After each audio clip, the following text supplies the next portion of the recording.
So let's now get to the Parliament of Ghana. It's been a place that's been very interesting since it was reconstituted for this new regime.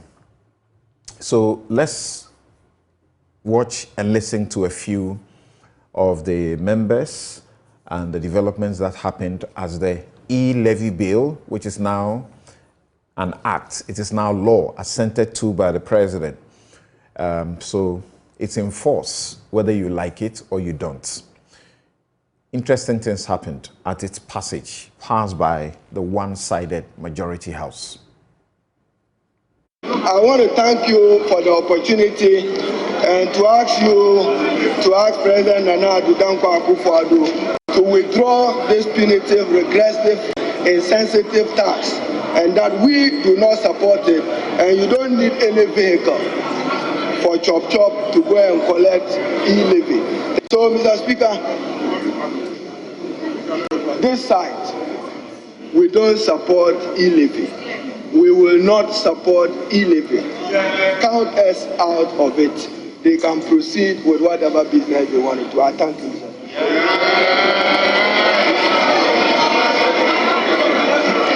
Mr. Speaker. Mr. Speaker. Mr. Speaker. He's waving. He's waving.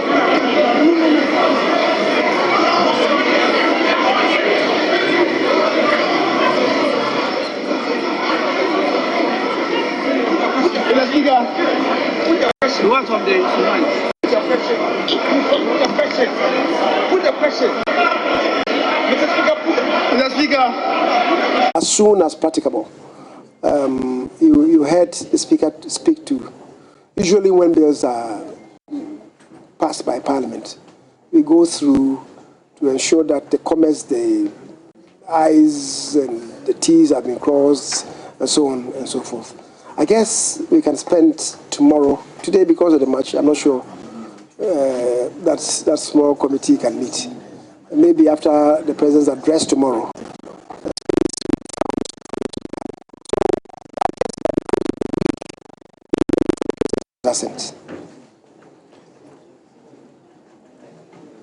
Quorum. Is there any issue about quorum? I'm not sure that quorum was an issue. There was quorum. Parker, certificate of agency. And you're asking whether the consideration was still on the lines of a certificate of agency. And certainly so. That is how come the procedural motions were stood down. Because it's been determined by the committee, the relevant committee, right, that the bill is of an urgent nature. The relevant provisions shall have to be stood down. The other day, there was this squabbling about procedural motions, and I was telling them that it was not required. Once the committee makes the determination, and perhaps it will be relevant for me to read the appropriate. Yes. Article 106 of the Constitution, clause 13 provides, where it is determined by a committee of Parliament appointed for the purpose that the particular bill is of an urgent nature, the provisions of the preceding clauses of this article, other than clause 1 and paragraph A of clause 2, shall not apply, and accordingly, the President shall give his assent to the bill on its presentation for assent. Honourable members, the Electronic Transfer Levy Bill 2021 time and passed. Here the Supreme Court is said that is dealt with under Article 104, which says the voting quorum at 1/2 of the membership of Parliament. Thus, I'm quoting, read together with Article 104.1, The quorum contemplated in Article 102 should be properly understood to mean the quorum for all other business of Parliament. Then it says quorum for voting, Article 1041. That number cannot be less than 138. As poor as our maths and arithmetic is, less Ajua Safo is 137, less one half of Parliament is equal to a charade of a decision that they think that is constitutionally binding. Get it right, and we still were filing the stay of execution, which now has been properly and adequately filed. Therefore, the investor community should be interested in holding this government accountable. They said that I indicated that our country is tottering at the precipice of bankruptcy.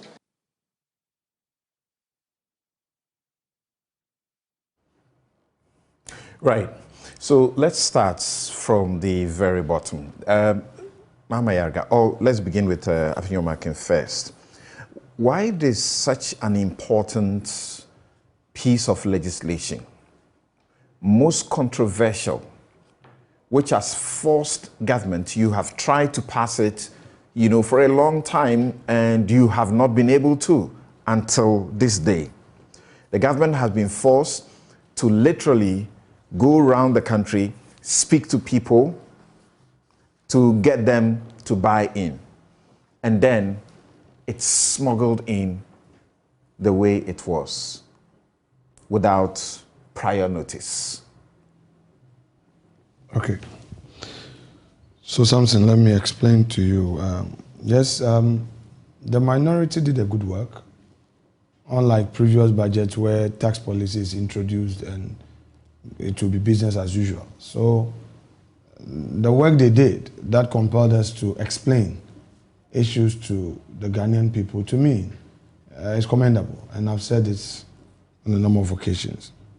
But as to whether or not we smuggled it in, my answer is we never smuggled anything in.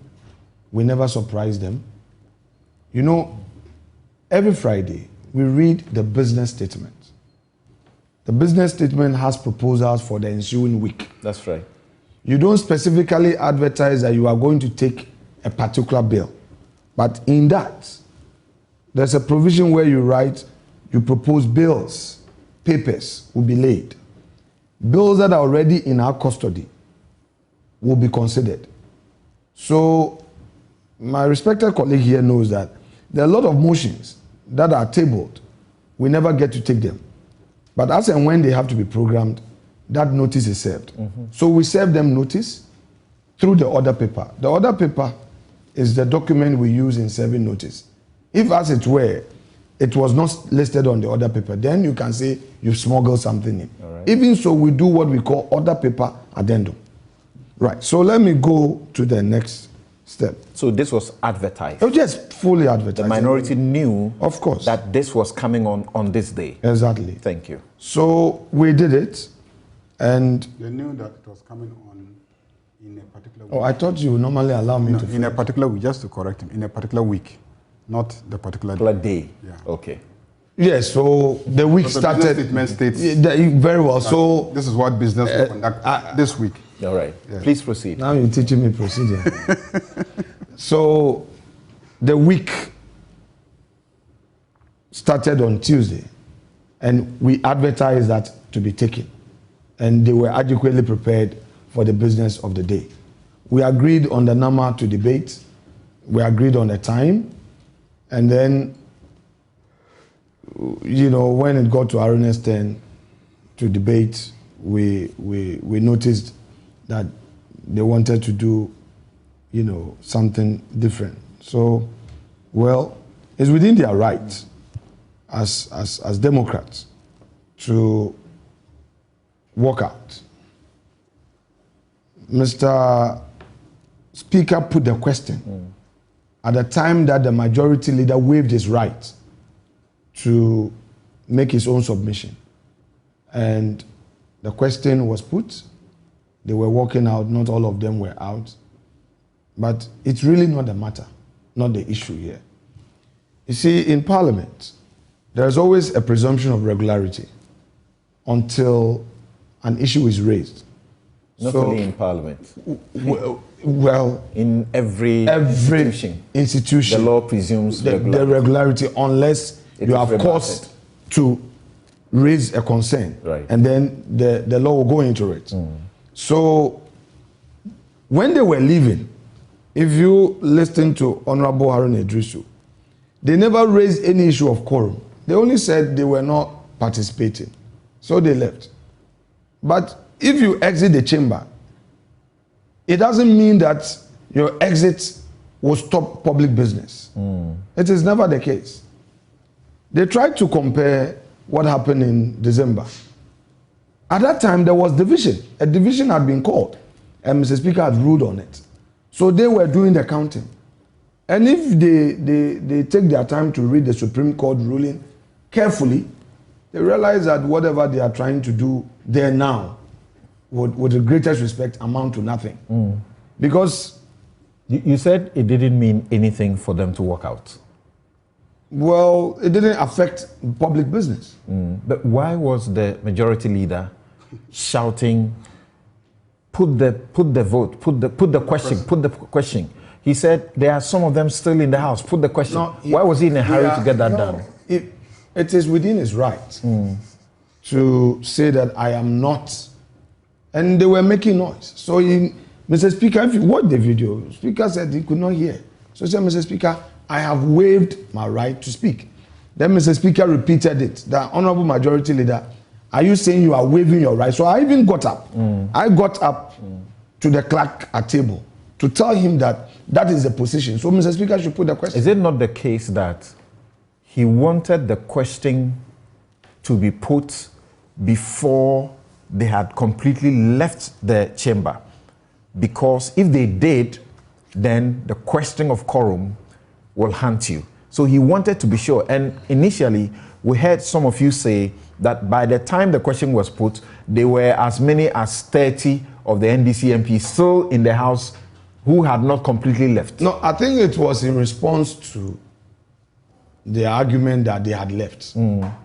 But to me, that is really not the issue. You see, the issue of counting arises only when it is raised. Okay. So to me, it doesn't matter. It amounts to nothing. Look, what does it matter though that the minority leader announces in unequivocal terms that they will have absolutely nothing to do with the process? It's a mere political statement. It doesn't affect the procedure. It's a mere political statement. The House is a house of record. Of course. So if you say, take note of that record. If you say that you would have nothing to do with it, yet you sit in or you walk out, you won't participate. It's your right that you've waived. Should that stop business of the day? No, it cannot. I'm asking because you seem to suggest that unless the question of quorum or lack of it is raised, yes, there is no issue. But even where there is an issue is raised, it cannot be said that there was no quorum. I don't understand your question. The last part of it, I don't understand it. If the issue of quorum is raised, right, it is possible to say that the minority, whilst they announced that they were walking out, could not be said to have left the house. Well, hypothetically, that's, I mean, well, let me hesitate a bit in the kind of answer I want to give because I really don't understand your question. But the point here is, they participated in the proceedings, except to say that at the point they left the chamber. I am saying that they could have stayed in to raise the issue of quorum. They didn't. We've passed the Student Loans Amendment Bill. We have also dealt with the Criminal Offences Act. We've also amended. When we're doing that, we were just about 20 or so. The Criminal Offences Act, just a few of us.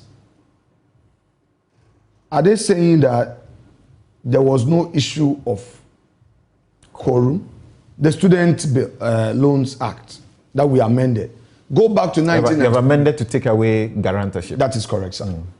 Go back to 1993. When it comes to actual lawmaking, the bills, people will be walking in and out. That's why Mr. Speaker gave an interpretation to what to him, by our practice, constitutes presence in the house. Okay. And all that. All right. So, well, I don't understand why they think that by merely walking out, they would ambush us and that we will lack quorum. Let's put that aside. And granted that they are right. You know, on that day, because the decision on Kwesi had sufficed, they themselves, Kwesi was in the office, they didn't allow him to come in. Right. They themselves told him that until the stay of execution process was duly filed, and we're also monitoring in Cape Coast, they themselves told him that don't enter the chamber. So he did not. At that point, the number was 274 because Kwesi's election had been nullified. The number for taking decision couldn't have been 275. Interesting. The number, because they themselves stopped Kwesi. So if you listen to Haruna said that now Kwesi's appeal stay of it has been properly filed. Why are we hearing you argue this interesting point today? But we are dealing with the issue. This is the first time you've given me an opportunity to argue this. So Kwesi was in Parliament. Because this is significant. Of course, I know. It is. And they know it is.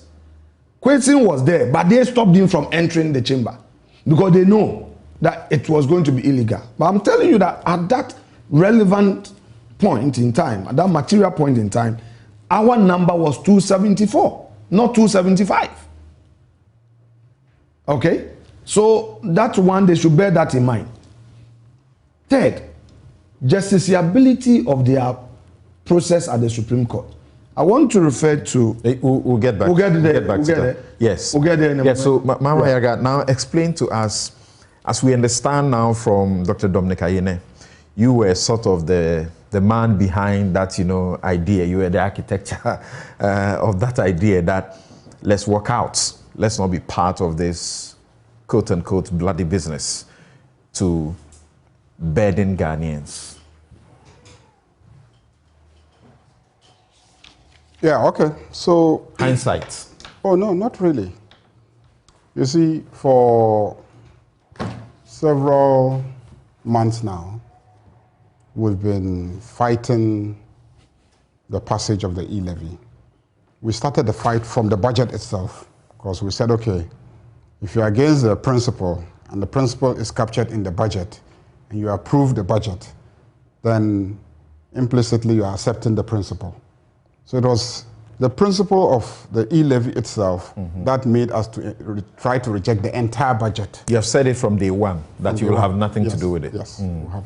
And we will oppose it using whatever means is available to us. And so we have been strategizing based on what we thought were the arsenals at our disposal, including fighting, throwing chairs, preventing the first deputy speaker from voting at one instance. We were roundly condemned for it, and etc. We've been fighting with all the commitment that we could marshal. On this particular day, we felt that we had been denied of one of our votes, okay? And we also, at that time, so if we're denied one of our votes, we're looking at the mathematics. So we will be 136, and they will be 137. So if they are 137 and 136, then clearly they will win the vote. Now, a lot of people say, oh, stand and vote and be counted and let them see that you have voted and you've lost through a vote. But at that material time, our calculation was that we're not fighting so that people will see that we are fighting. We are fighting to actually try and stop the passage of the legislation. So if we thought that the best tool to prevent the passage of the legislation is to try and prevent the existence of a quorum so that it will further be another stumbling block in the way of passing the bill, the levy, then we should deploy it. I mean, that was the thinking that informed the strategy. And we did the calculations, and then we said, okay, walk out. It was something we debated among ourselves. There were those who felt, just stand and be counted, and then, let Ghanaians see that you voted against it, and they won using their numbers, and etc. That's the end of it. So the group that felt, let's deploy another tool and see how that works, won the day that let's walk out, based on consultation among us. So I just want people to know that the story out there that, minority was compromised and this and that, I mean, if we wanted to be compromised, we would have been compromised long ago. By who? Exactly. If we wanted to be compromised, we would have been compromised long By ago. who? I mean, you know that on several occasions, we've come to the floor of the House to say the roads in our constituencies need construction. And the roads minister has come to the floor to say, well, I mean, we need to do your roads. That's why we need E-Levy. But that doesn't amount to compromise. Exactly. So, no, but it can be a reason why, if I feel that, okay, this funding can help with infrastructure in my constituency, to help with the person who is paying. Since I get a road in my constituency, let me compromise. So I'm saying that if we wanted to be compromised. One very terrible thing about our democracy, the executive hold. Yeah. So that in the country, literally nothing works unless the executive says it will work, as far as financing is concerned. Exactly. Right. So we've fought it with real commitment because we felt Ghanaians didn't want it and were willing to stand with them in that moment. So that is it. We walked out believing that based on the Supreme Court ruling, they will be left with... You will need a quorum of 138 to be able to take a decision. And at the time, they had only... And at the time, they didn't have 138. But they had what? Now we had, the number was... So far as... Wait, don't go there yet. So far as our records show, in the chamber, they only had 136. So far as our records show. Because of the absence of Adwoa Safo. Because of the absence of Adwoa Safo in the chamber, right, and the absence of the chieftaincy minister in the chamber. They dispute that the chieftaincy minister was in the chamber. He was not in the chamber. There are cameras, and the cameras will show. But if you want to... There are cameras, and the cameras will show. He was not in the chamber. He never entered the chamber. West. Is that okay? He never entered the chamber. Sisala West. You are talking about cameras. Sisala West. Okay. Now, hold on for me. Note that point. I'm saying. Sisala West and Savelugu. I'm saying. You are introducing cameras. I'm saying that there were 136. There were 136 members of parliament in the chamber at the time they went through consideration stage and third reading. Yeah. And they would have needed 138. That's our position. So because of the absence of Adwoa Safo, and you say also of the chieftaincy minister, that's what they were left 136 in the chamber. All right. And that is our case. What's about yours? That's our case. That's our case. Right. Is that okay? So that's a question he just asked. How do you answer to that? How about your side? How many were you in the chamber? Well, I mean, I'm telling you what our case is before the Supreme Court, and we... Yeah, I know that's substantive, but information, we just want to know what was the number of the minority in the House. I'm saying that we are looking at our case on the question of quorum. Okay? We are not talking about the Supreme Court case now. I said we'll get there. Now listen. You've heard this out there. You've heard it out there in the public. Yeah, listen carefully. Among the accusation is that Number one, some said. Let me explain that. The minority had been stampeded. No. You had been surprised. Yeah. Some of your members had been invited to the Tamale flyover. We call it interchange. I don't know why we call it interchange. That's not because true. It's a one-way. Everybody was there. Everybody was there. Right. Except question that wasn't in the chamber. Right. Let me explain to you. Okay. We were 136 NDC members of parliament. Because of Kwesi. There were 136 MPP members of parliament in the chamber. Okay. But they had the chieftaincy minister outside the chamber. If we were going to stay and vote, they would have brought the chieftaincy minister in. And that would have made them 137. Now you are clarifying. Are you getting the point? Same way you also they would have brought him in, and there would have been 137. So you also have two outside in the chamber. In the case of the Kwesi had a legal objection. We talked about Kwesi. We talked about forcefully bringing Kwesi in.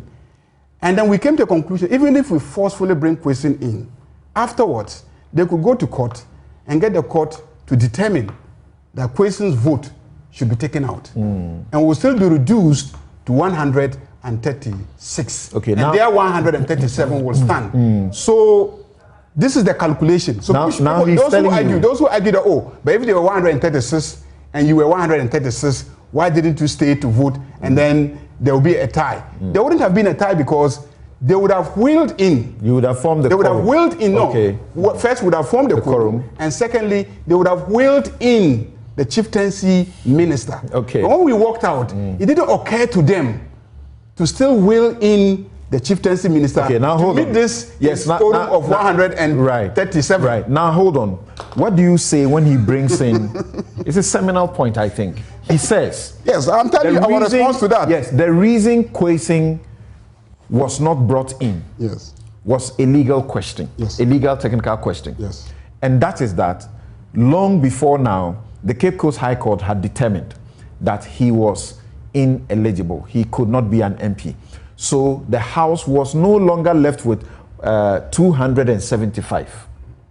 In that regard, what will be the number required for quorum?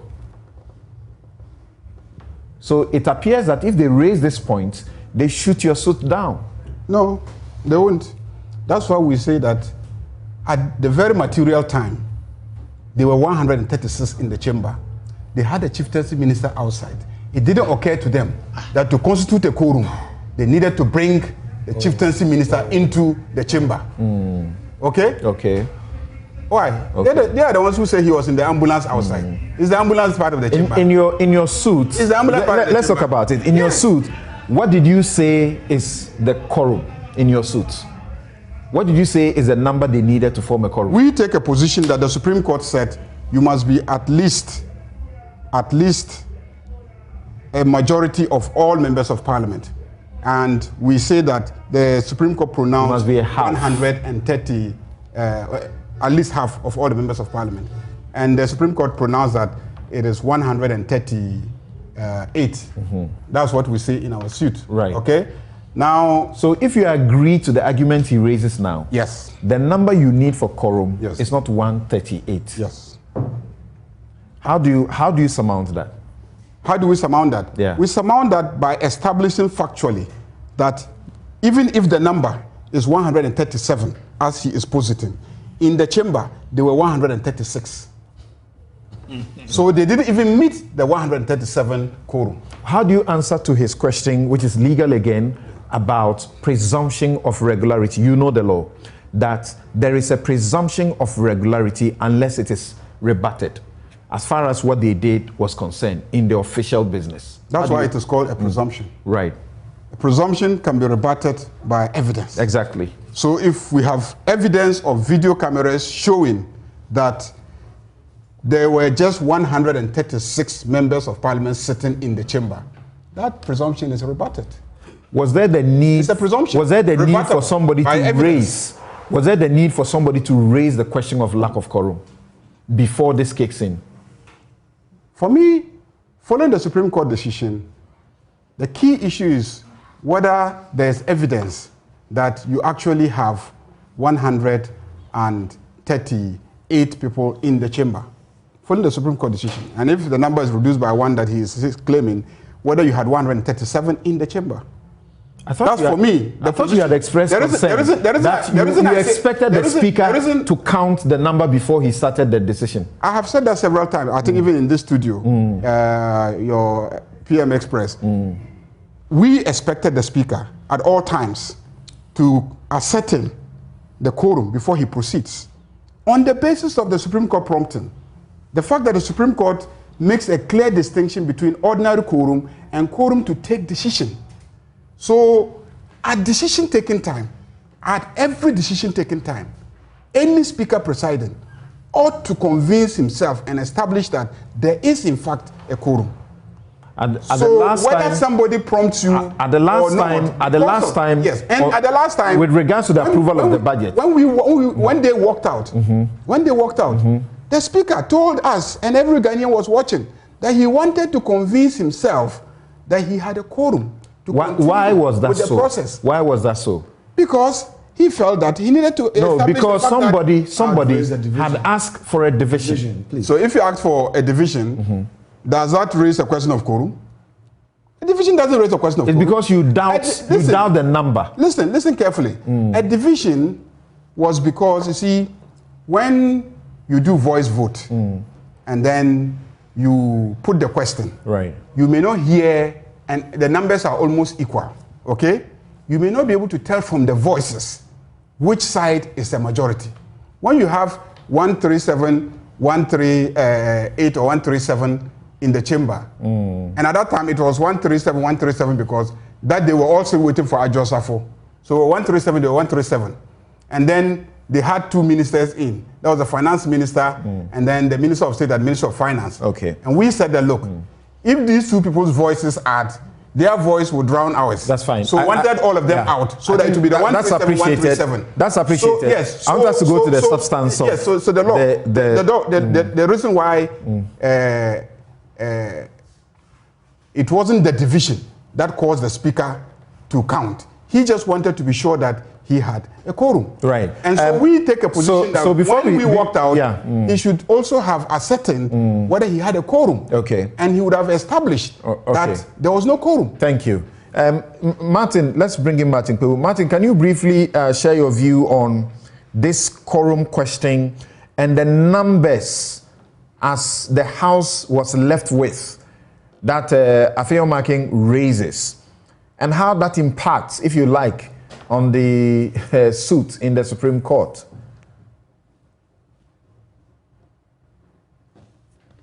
Hello, Martin.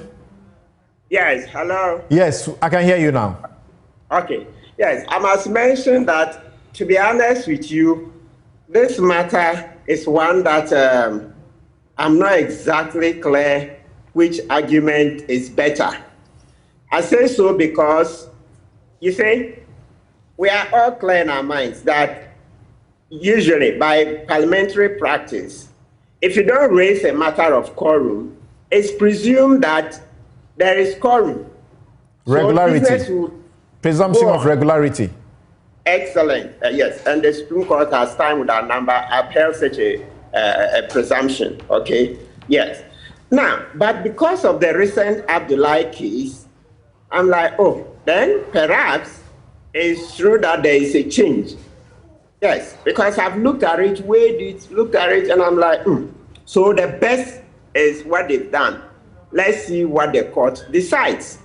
Because, you see, the truth of the matter is that it's also not good for our democracy that anytime, let's say, one side sees that they are about to lose a vote, then they will stage a walkout. For me, you know, I really find it difficult to appreciate that tactic. Yes, it's true. Somebody will say, yes, it's a tool of their game. But, you know, for us as lawyers, we don't like fraud.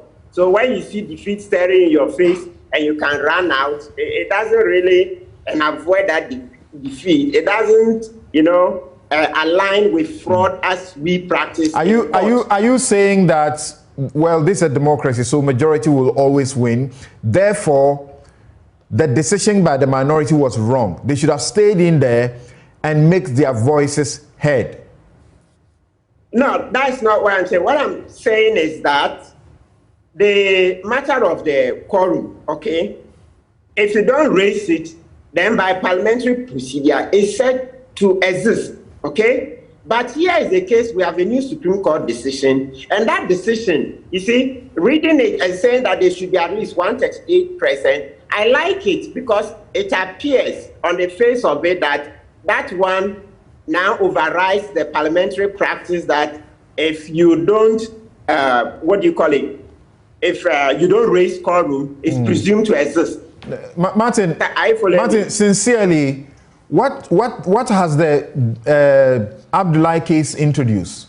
Has it introduced anything to the rule about the number you need to take a decision in Parliament? Has it? On the face of it, it appears so, because they are making it clear. You see, the Constitution in Article 104, forgive me, the Constitution in Article 104.1 says, except as otherwise provided in this Constitution, matters in Parliament shall be determined by the votes of the majority of members present and voting, with at least half of all the members of Parliament present. Did the Supreme Court say anything different from this? But you know that... Yes. So, Sam, this is what is different. You see, they've been telling you, even after the Supreme Court decision, that they are able to take decisions with fewer than 100 parliamentarians present once nobody raises the matter. So the difference is that because of the Abdullahi decision, if you take any decision where you had less than 138, the other side can go and complain. So let's see what the Supreme Court says. I don't understand this. The law says you need at least half of all of the members to take a decision. Yes. You have been breaking that law. Excellent. Somebody goes to the court and the court confirms that, keep to the law. You say the court has said anything different. It has not. It has, because there is a difference. It has said keep to the law. And even after after that decision, did you hear Honorable Afenyo Martin say that when they were passing the Student Loans Act amendment, there were just about 20 of them? Of course. Nobody said anything. Nobody said anything, so no problem. But as and when somebody decides to say something, let's see what the court will say. We are all learning. If you take a decision with less than, I'm putting the question in a different way, and finally, if you take a decision with less than half of all members present, are you breaching the Constitution or you are breaching a Supreme Court ruling? Oh, okay, Sam, give me a minute.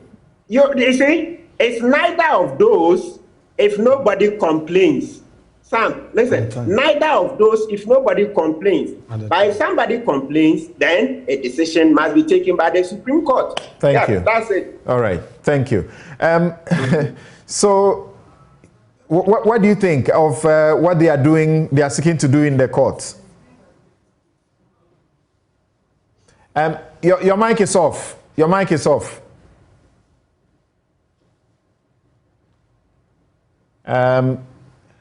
No, there's a problem. I can't hear you.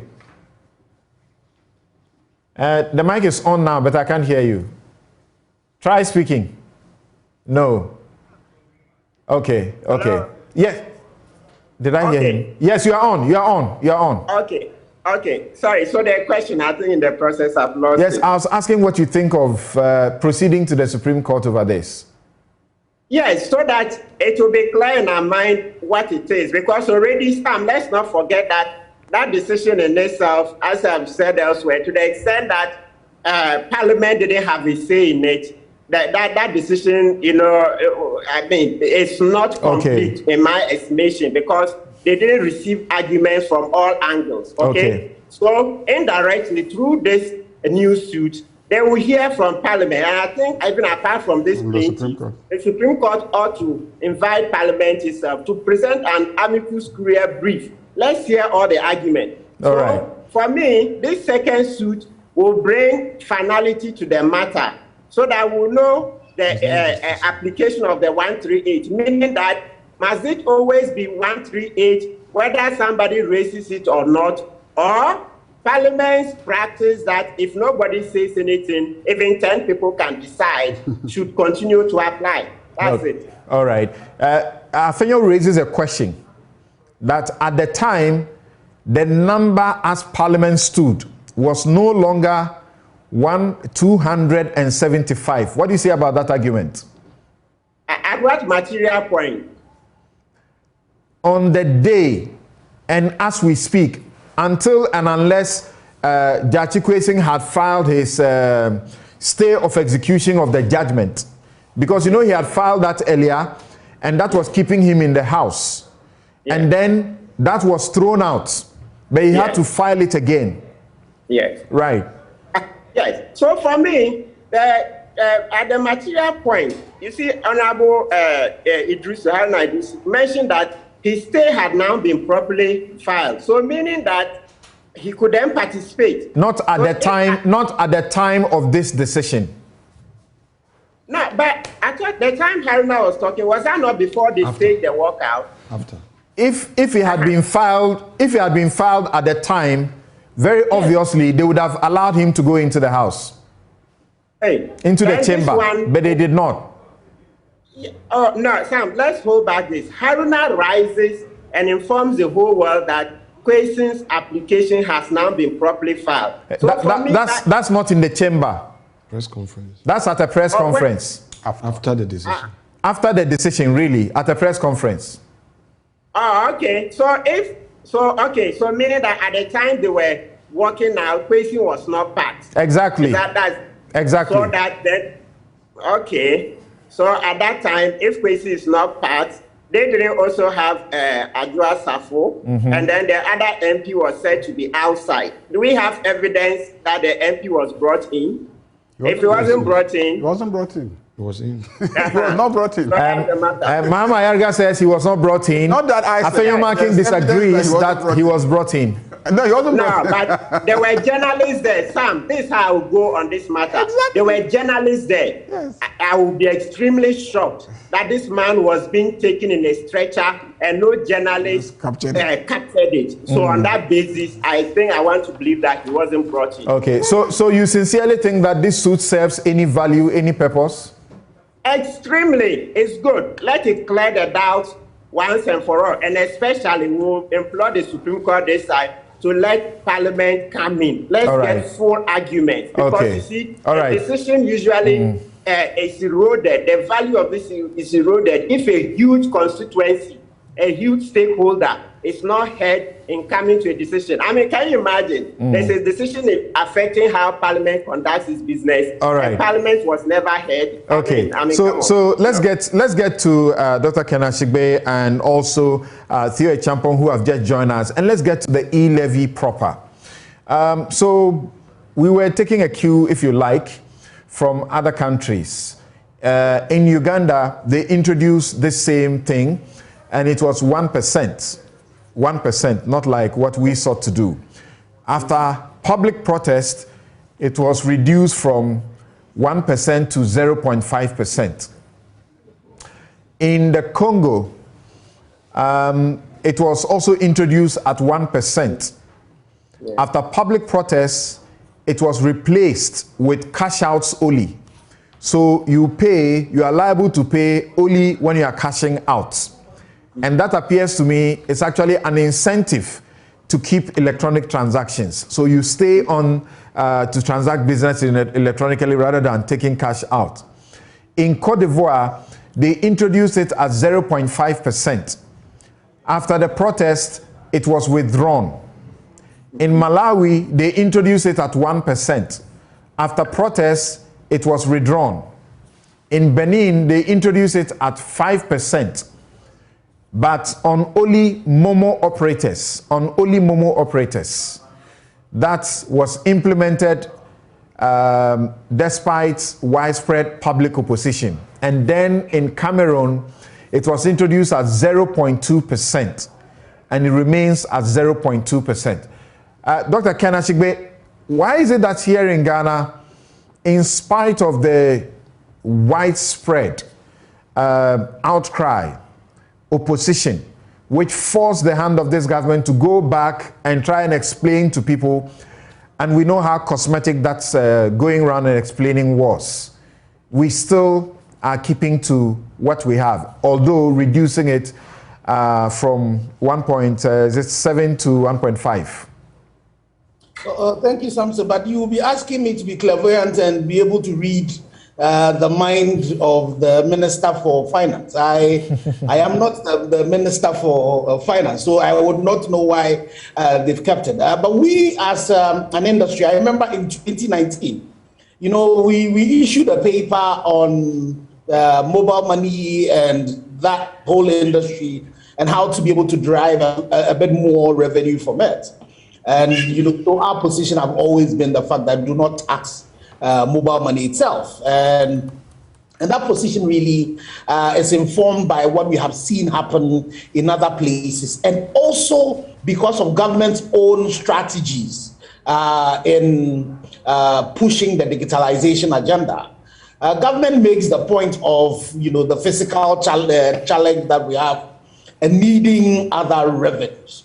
But the point also has to be made that in terms of the plethora of issues that we raised, government has taken some of them, some of them are still outstanding. So, for example, in terms of the rate, we thought that if really we wanted to do this, definitely the 1.5 is even high. And, the example of Uganda you gave, even though they have even reduced it to the 0.5, they still have not recovered the challenges that they have faced with the pushback. But so because of all of that as well, government has introduced a lot of things that they put in to be able to try and mitigate the challenge and not affect financial inclusion. So the exemption of the 100 Ghana cedis, initially merchant payments were part of it. Merchant payments have been taken out of it, gov payments.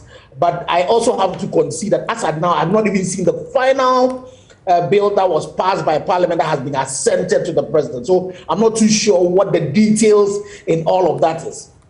But interestingly, some of these things that have been introduced to be able to make it mitigate the effect is also introducing complexities that would make the implementation of the law itself by GRA and the operators very difficult. Let me give you a simple example. It would mean that before you do any mobile money, if you're on the USSD platform, the system should be able to check that you have all the transactions you have done is less than 100 Ghana cedis. That if you have used that, some of your transactions to pay taxes to government, that should be taken out. It has to go and see whether you have done any transaction on another mobile money account. You have used your mobile money account to do a merchant, a POS, done payment on the POS, done banking. And if you take the USSD that has majority of mobile money, you need just a few seconds, otherwise it will time out. So it's really going to be important that we try and start as simply as possible, so that it does not become a bottleneck. So the concerns that you raised are they've happened in other places and they could easily happen here. And so in terms of the implementation, we need a lot of time to be able to really do it. But I cannot speak to why the finance minister still went ahead despite the issues that we raised.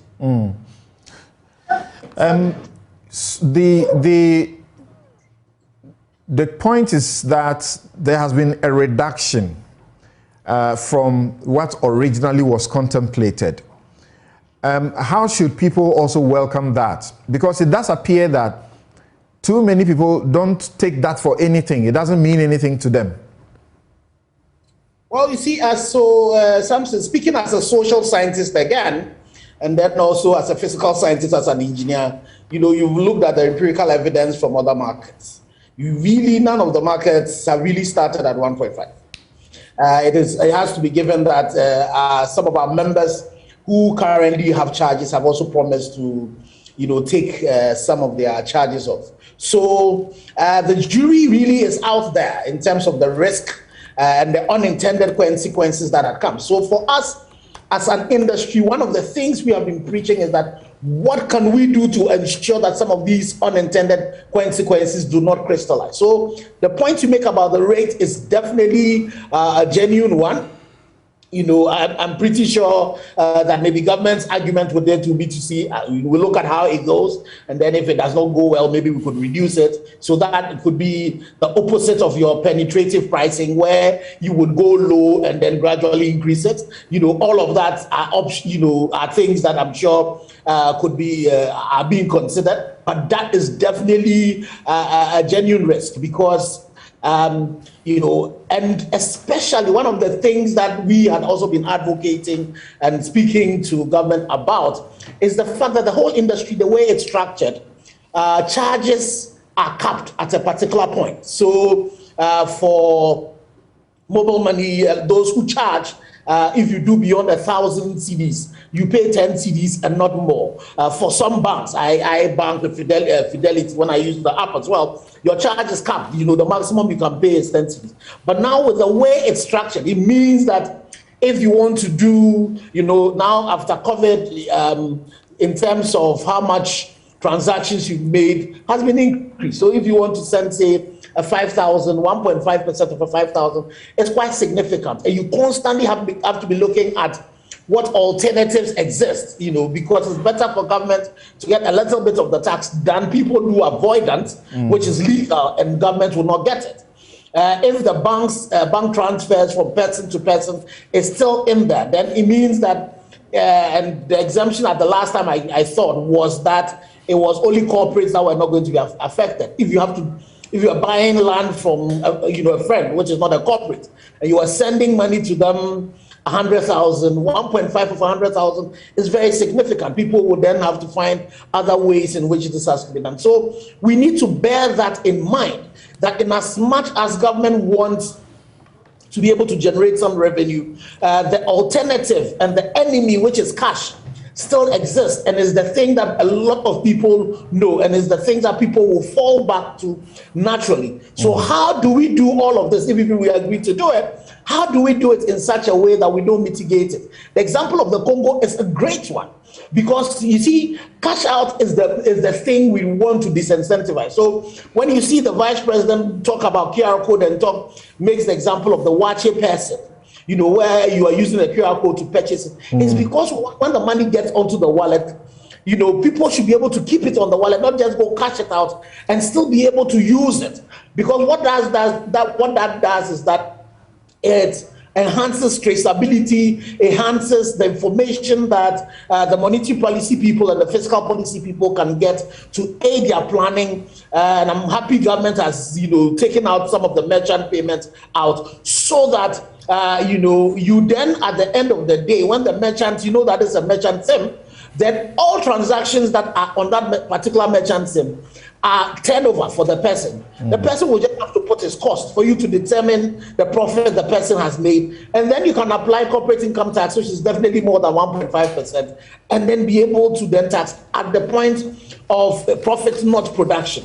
So those are some of the things, the arguments we have made, that if we want to really make sure that the digital platform, which is becoming, you know, is growing and growing, contributes also to taxation and all of that, let's do it in such a way that we don't roll back some of the great things that governments over the years have done in terms of our digitalization and still be able to get some of the revenue and not, make sure incentivize cash. So those for us are some of the challenges that currently exist. I know also that at the last conversation we had, you know, as we're preparing our minds, waiting for Parliament to pass this particular law, GRA was agreeing that it was going to, instead of at the per person level, do a per wallet to start with, so that it makes it simpler to be able to implement. And so I'm hoping that's what we're going to do, so that in terms of if all the issues are sorted out and it has to be done, it can be done, it can be engineered in a simple manner, and then the complexities can be introduced as we go along. All right, thank you. Let me go to Theo Champong again. We're looking at the mechanics and the fear that, you know, this will drive down the agenda of digitization and electronic transactions. But when I return, there's something, Martin, I almost missed that I would like you to, because anytime we have discussed this issue about the filing of a process in the court that automatically sort of stays somebody's hand, I remember you have been referring to an authority by the Supreme Court to the effect that the mere filing of the execution, stay of execution, does not change the fact that the MP has been so declared that he's not an MP, and therefore he cannot be in Parliament. It is interesting. So I'll come to you. I want to go to this one and come back to you. All right. And then I find also that before the court, in the recent case, the Attorney General argued that anything other than ensuring that there is that number 138 in Parliament before a decision is taken will be manifestly unwarranted violence against the provisions of the Constitution. Yes, Dr. Theo Champo, let's hear you about the fears and whether you think that this should have been withdrawn. And now that it is passed, how should we go about it? Good morning once again. My position on Momo, I think is very clear, and it's been within the public domain, that I don't think that we necessarily need it. Nevertheless, the government has passed it, and the question is, how do you ensure that it doesn't derail the digital inclusion agenda? The point really here is the fact that the government assumes that the consumption of mobile money services, to put it in economic terms, we say is inelastic demand.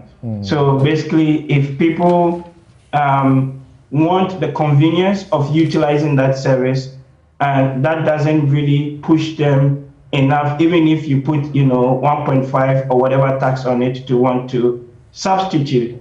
But if you actually look at the two data points recently from the Bank of Ghana's quarterly statistics, so every quarter they have this data that they release called the Summary of Economic and Financial Data. If you look at November, when the idea was originally proposed, the total value of Momo transactions was about 86 billion Ghana cedis. In December of last year, it dropped to 82.9 billion. And then in January of this year, that's the latest data point we have, is actually 76.2 billion. So over the course of about 3 months, we've almost seen a 10-12% reduction in the value of the transactions that are taking place. And what this indicates to me is the fact that we're actually seeing some sort of reaction by consumers to the policy proposal and the announcement. So definitely, I think in the short to medium term, the value and the volume of transactions would come down as consumers adjust to this.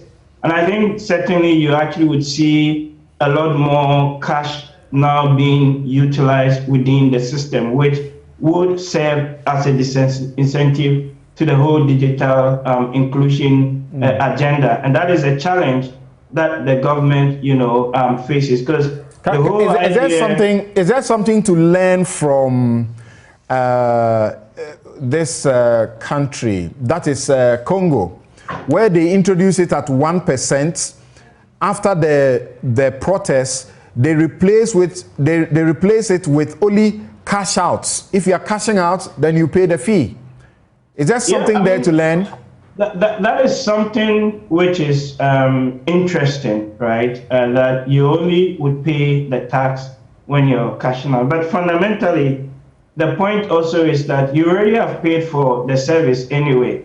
So why are you still being asked to pay money or being paid a tax on something that you already have paid to procure that service, right? So philosophically or fundamentally, I struggle to even accept the concept of having to pay this, tax on something that you already have paid for, or the tax in that sense.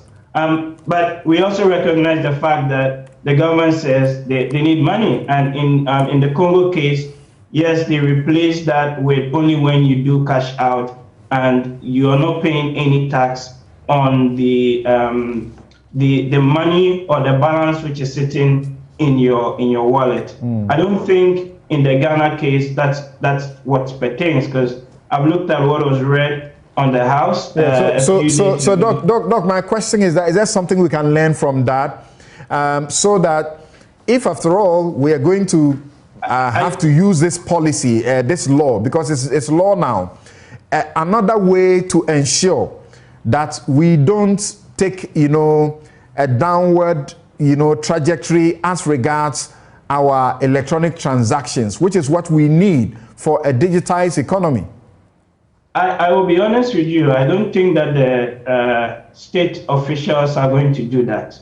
I think they're going to fully roll out the policy, and then maybe a few months or down the line, it might come to the point where we actually see that downward reduction in the consumption of the services, and then they'll call the stakeholders around the table, and some of these policy proposals may come back to the table, including from the telecoms chamber, some of the ideas that Ken was talking about. But where I sit, really the challenge now is that the government needs money, and it needs money badly to be able to support the economy. If you look at the fiscal numbers that are coming through in the last quarter, I remember a few months ago, we were on this very platform where the state officials said that the deficit, the public debt rather, as we speak, is below 80%. And some of us were actually saying that if you run the numbers and you do the projections by the end of last year,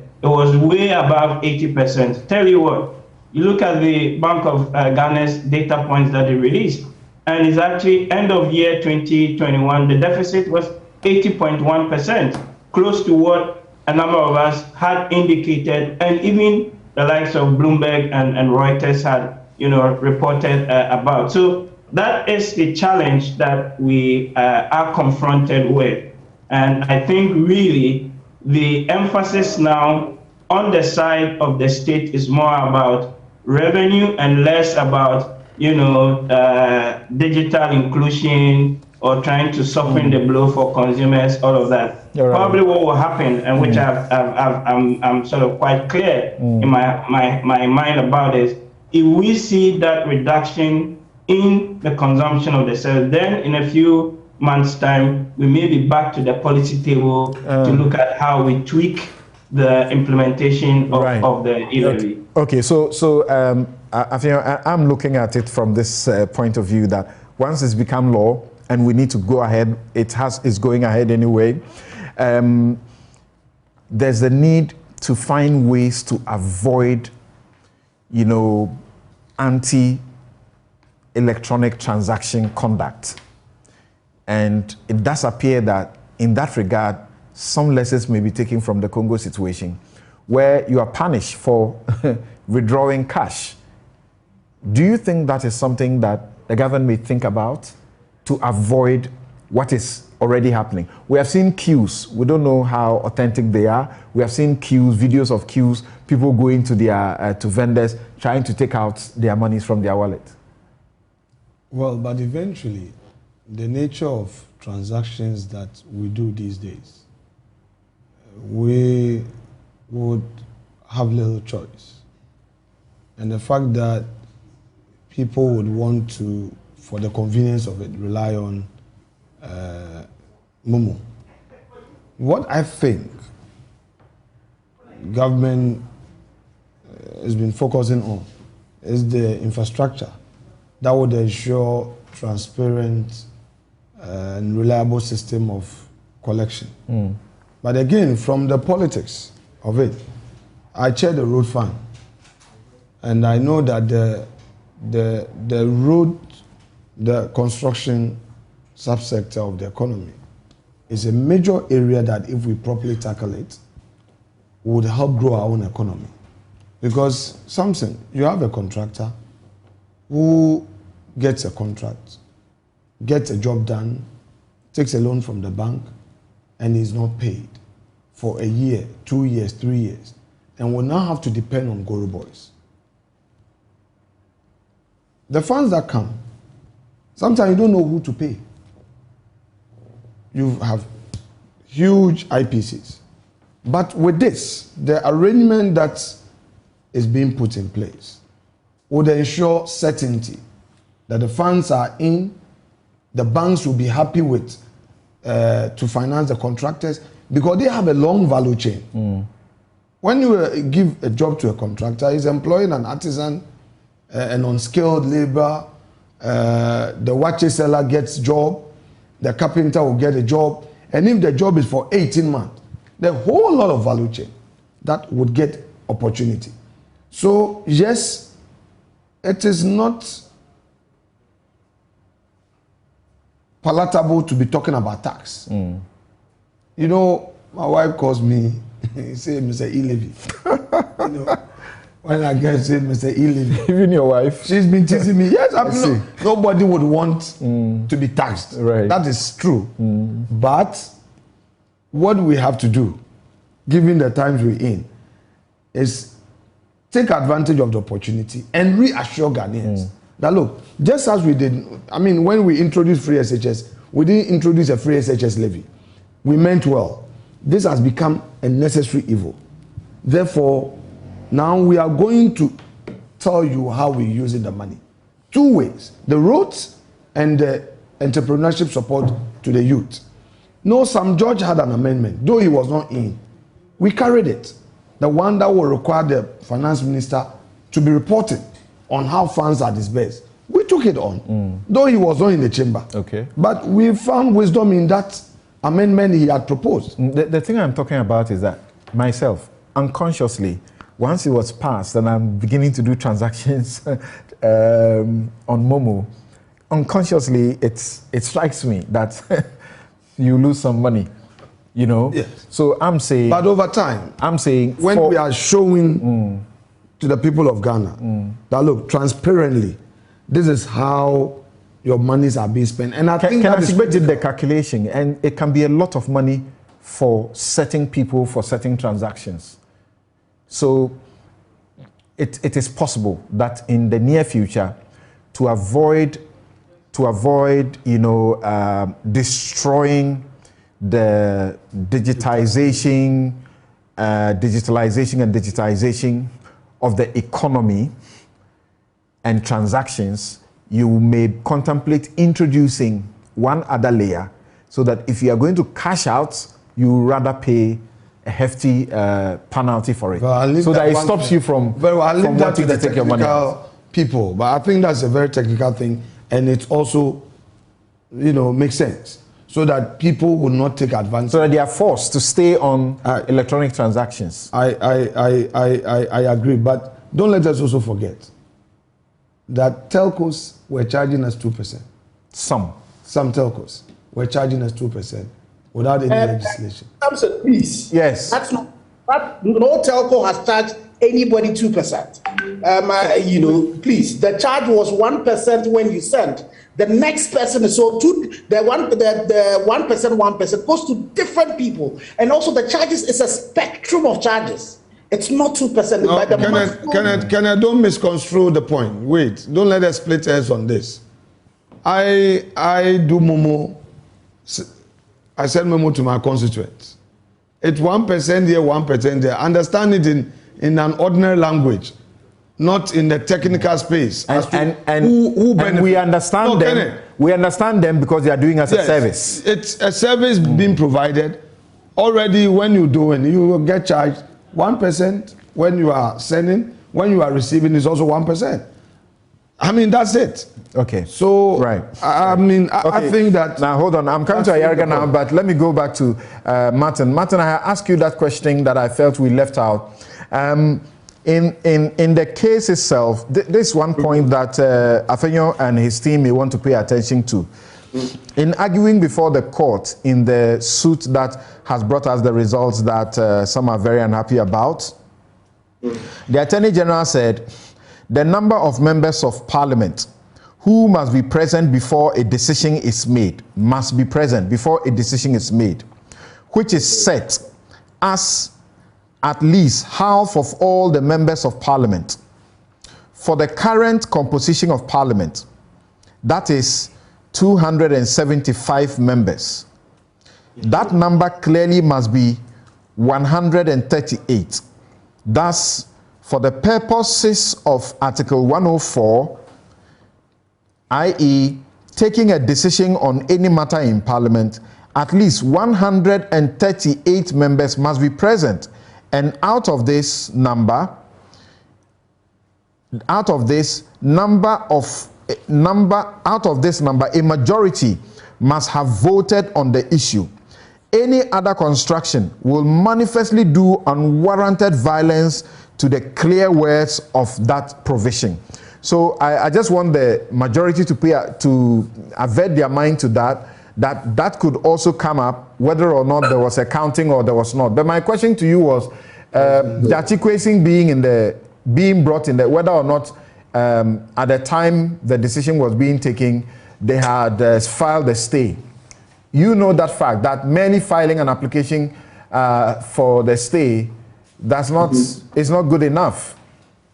And Sam, okay, I get it. This one is stay of execution, so this is good enough. Okay. It's the stay of proceedings that the mere filing is not good enough. Okay. So for stay of execution, as soon as you file, it takes effect until the court says, dismisses your application. All right. But when you want to stop proceedings in a court of law, that's the effect of the Supreme Court decision in the Repa versus High Court. Ex parte is Dade Kotupon, this La Trust, a popular case in the Supreme Court in there. So the Supreme Court said we had been misleading, or let's say lawyers have been getting it wrong. When we all graduated, we were told that if you file an application for stay of proceedings, it takes effect.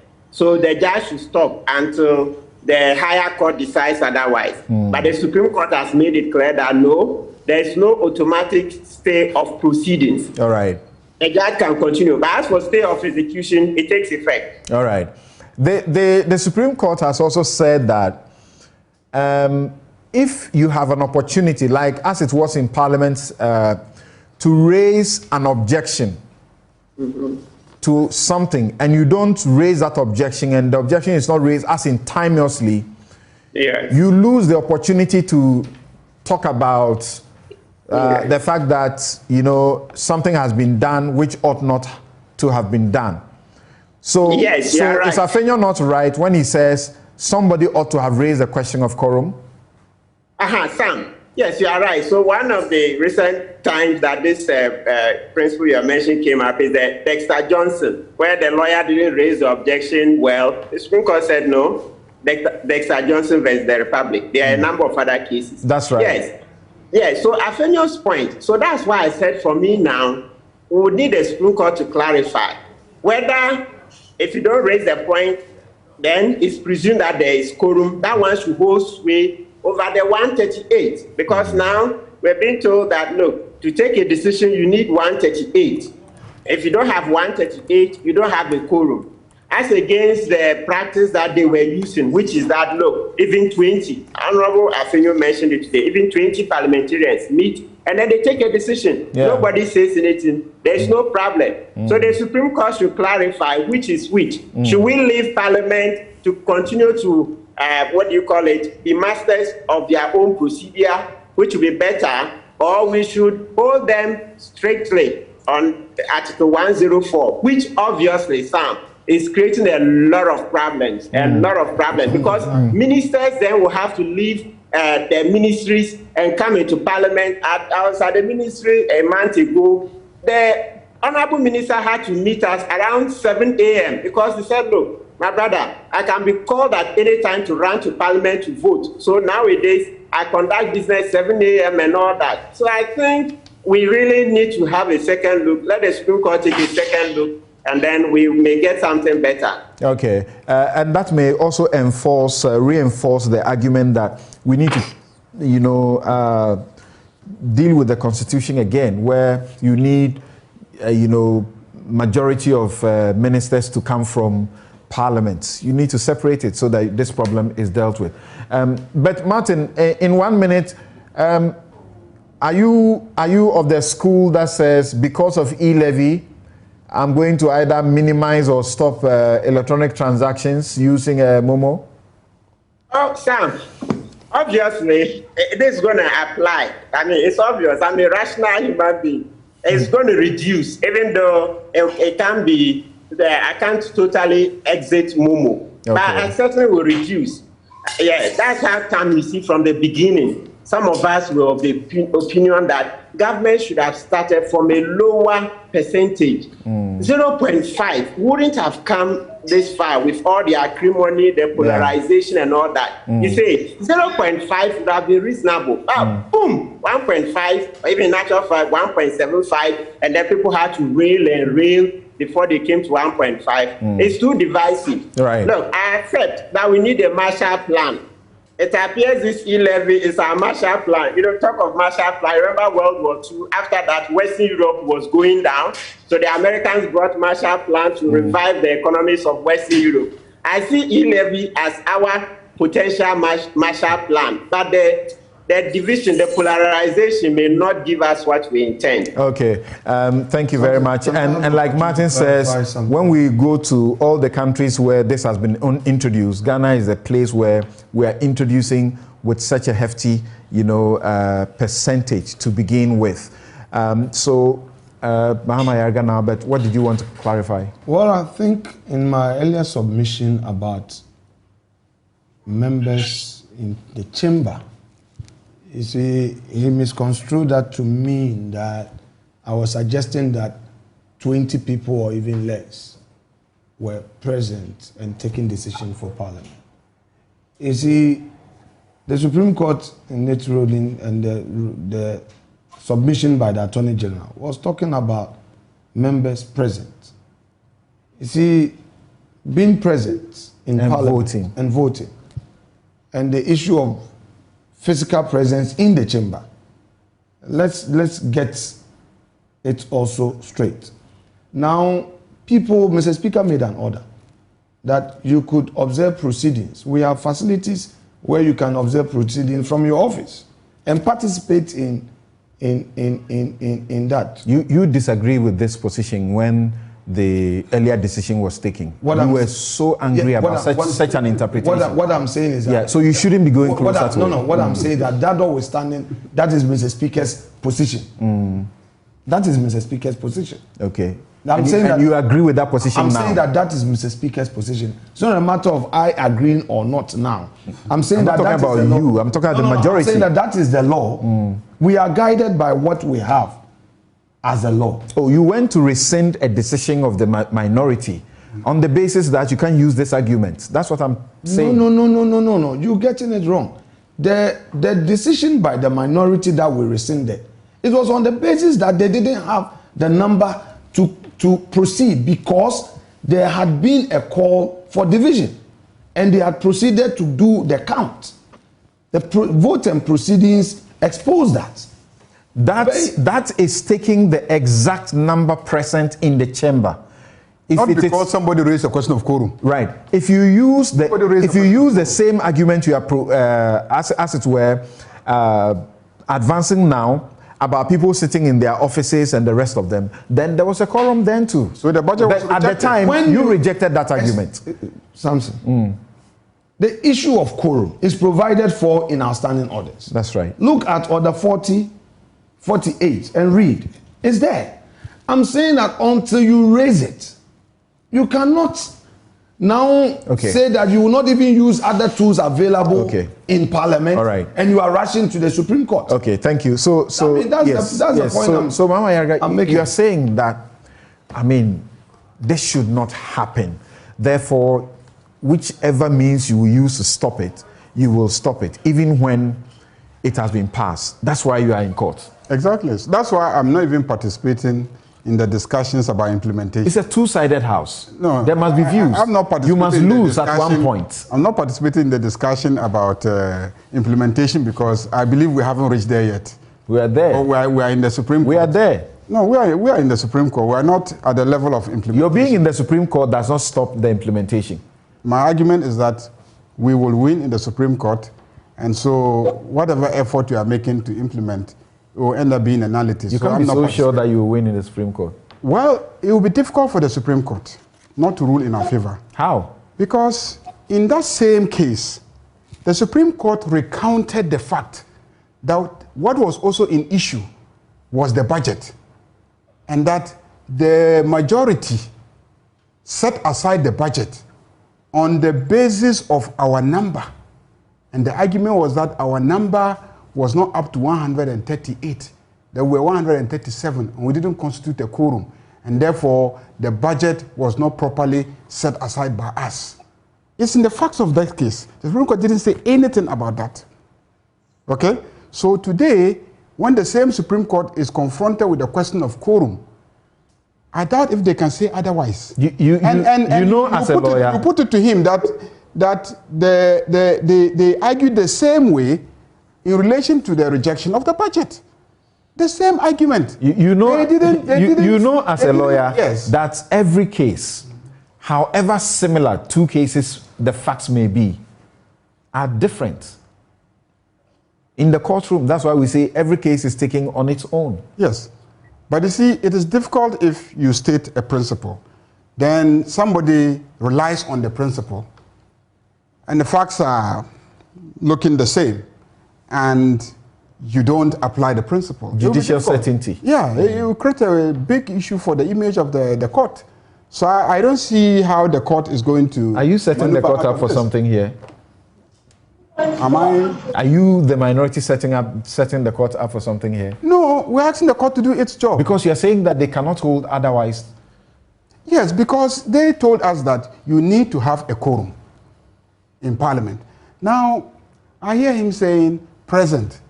And I heard some people say, oh, present is if you come and park at the parking lot of Parliament. How can the parking lot of Parliament show that you are present for the conduct of parliamentary business? How can present be when you come and you are lying in an ambulance outside? How can that be present? Or how can present be when you are sitting in your office and watching? How about if I don't sit in my office, but I lie in my bedroom and log on to Facebook, because Parliament is live on Facebook. So if any member of Parliament logs onto Facebook from his bedroom to observe parliamentary proceedings, is he present? Okay. So before we go back to that discussion, I don't want us to go back to that again. We have spent quite some time. Yes, please. Right. And I had raised the issue about raising an objection timeously, but I clearly know, as a matter of fact, that there is no estoppel in constitutional matters. Exactly. I'm surprised that you are raising this issue, that we may exhaust local remedies. Let him get to that point quickly, and then we'll move on to the next issue. So I raised the issue of justiciability of the matter, whether or not the court would even have jurisdiction to deal with it. Okay, so I share the view, like Professor Tuguba, like Professor Aaron Michael Quay, that matters like this are not matters that when they are before the court, we should be shackled from discussing them in the name of getting into contempt. But I suppose that we may not need to go beyond what we have done. Don't worry, but there's a point I want to make here, which is the Supreme Court own ruling. Okay. Yes. Okay. So I refer to the Makesebe case against ECG and two others. And the Supreme Court referred to Klomega number 2 and said this: with the determination of this case, it is now our expectation that Article 1815 will lend itself to application by the High Court rather than further interpretation by this court. Then the court itself goes further to say, we might just as well add that legal practitioners in Ghana should take guidance from the above decision and advise their clients whenever they are consulted. This will prevent them from rushing to this apex court with a view to turning it into a clearinghouse. We would henceforth no longer countenance this attitude of legal practitioners and parties, for that matter, turning the Supreme Court into a clearinghouse for all matters which appropriately should have been initiated in court lower to the Supreme Court. We dare say that indeed the time has come for this court to crack the whip by ensuring that its jurisdiction in Article 2, 1, and 131 of the Constitution which are frequently invoked by parties, are consistent with previous decided cases on the point. So all I'm saying is that if you look at the reliefs, I have them here. I'm sure we don't want to go. No, yes, no, but I'm not a lawyer in the matter. I mean, we are not a lawyer in the matter. Okay, very well, I won't go. Does not also very mean well. that. Okay, very well. I agree with you. Comment at I agree large. with you. Okay, thank you. So what I'm saying, I think it's fair comment. What he's commenting really doesn't breach anything. Samson, what I'm saying is that if you look at their own reliefs, on each relief they refer to Justice Abdullahi versus Attorney General. That's right. What the Supreme Court is telling you and your counsel is that they have already interpreted this. 104 has already been determined.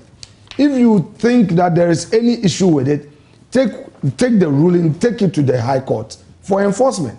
Use it as a basis. Don't go back to them for interpretation. That is what the Supreme Court go back for clarification. That's what the Supreme Court said in Esebi Yeboah. In any event. That's why you are here saying it is dead on arrival? Of course. In any event, you are all parliamentarians. All three of you are parliamentarians. You know that if the decision, the ruling was by Mr. Speaker. If you want to challenge Mr. Speaker's decision, you know what to do. Okay. If you are alleging any illegality, you know what to do. So again, you want to now use the Supreme Court as a clearinghouse. You are talking about exhausting internal procedures. I am making a point. As a constitutional matter, will that apply? Let me make the point. Okay. Let me make the point. It's difficult to make. It's not difficult. Yes, and I give you a minute because we need to. You see, you are a parliamentarian in a political space. You decide to abandon your role. Then you are rushing to the Supreme Court. So I believe that what they are doing is setting a bad precedent. So tomorrow, you go to Supreme Court again, then you may have to be going to the Supreme Court on the student loans. Did they exercise a role? Did they exercise a right, or they abandoned the role? So if you can use a minute to react to, you said you wanted to react to that. Then we'll change here. You see, in this context, I don't think they even exercise their right. They abandoned their role. They have a right to boycott. You see, this whole thing about in bad faith, exhausting local remedies. You see, where the Constitution says that the exceptionality of it should go to another body for a determination and enforcement is different. For instance, the whole chapter on the human rights, the Constitution itself says that even though those provisions are constitutional provisions, if you want their interpretation and enforcement, go to the High Court. You don't just run to the Supreme Court. It is different from the Article 104(1), which the Constitution, the High Court, the Supreme Court has interpreted. The fact that it has interpreted it and given it certainty doesn't mean that when somebody breaches it, you cannot come to the court for a declaration that it has been breached.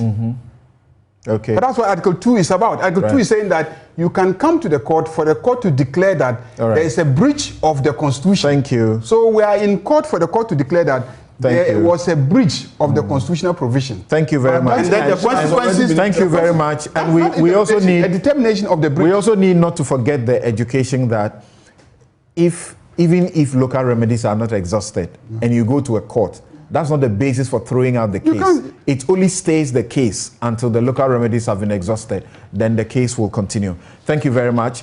This is Newsfile, brought to you by Bank of Africa. Strong as a group and close as a partner. MTN everywhere you go. Ashasi University, educating ethical and entrepreneurial leaders for Africa. Robert & Sons Optical Services, your comprehensive eye care service provider for 31 years. Waylead Properties, home is where one starts. CBG, where we stand with you. Edlom Housing, where spacious homes cost less. Duraplast, where Duraplast goes, water flows. And of course, Rehoboth Properties, quality housing for all. And my guest in the studio and on Zoom have been Alexander Kwamina Apenyoma-King, MP Efutu and Deputy Majority Leader, Mahama Yarga, MP Boku Central and Member Constitutional Legal and Parliamentary Affairs Committee and Delegate ECOWAS Parliament, Martin Pebu. He's a rights activist, legal practitioner. Dr. Kenneth Ashigbe is Chief Executive Officer, Ghana Chamber of Telecommunications. and Dr. Theo Echampong, political risk analyst and economist. When we return, Dr. Ken Ashigbe will not be with us. So thank you so very much. We'll be right back.